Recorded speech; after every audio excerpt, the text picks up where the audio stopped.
मुंबईतील mascara art गॅलरीवर गुन्हा दाखल करण्यात आला आहे। हिंदू देवतांचे आक्षेपार्ह चित्र प्रदर्शित केल्याने गुन्हा दाखल करण्यात आला। कुलाबा परिसरातील मस्करा आर्ट गॅलरी चित्रकार आणि आर्ट गॅलरी मालकाविरोधात गुन्हा दाखल करण्यात आला। गुन्हा दाखल करत पोलिसांकडून आर्ट गॅलरी बंद करण्यात आलेली आहे। युनियन ऑफ पीस नावाखाली या चित्रांचे प्रदर्शन भरवण्यात आले होते। या प्रकरणी गुन्हा दाखल करण्यात आलेला आहे। कुलाबा पोलिसांनी गुन्हा दाखल करत आर्ट गॅलरी बंद केली आहे। संपूर्ण प्रदर्शनी ही फक्त नग्नतेने भरलेली आहे। स्त्री पुरुषांची इतके घाणेरडे फोटो त्याच्यात ठेवलेले आहेत नग्नावस्थेतले। आणि त्याच्यातला हा एक फोटो आहे महाकालीचा, ज्याच्यामध्ये महाकाली नग्नावस्थेत आणि खाली शंकर नग्नावस्थेत दाखवलेले आहे।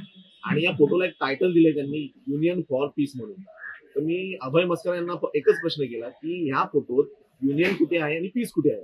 तर ते मला त्याचं काही उत्तर देऊ शकले नाही। त्यांनी मला तातडीने तिथून बाहेर काढलं की आम्ही आता जेवणासाठी गॅलरी बंद करतोय, तुम्ही अर्ध्या तासानंतर या। भारतीय न्याय संहितेच्या अंतर्गत कलम 294, 295 आणि 299 अंतर्गत गुन्हा दाखल केला आहे। लोकशाही मराठी ऐका, पहा, जागरूक रहा।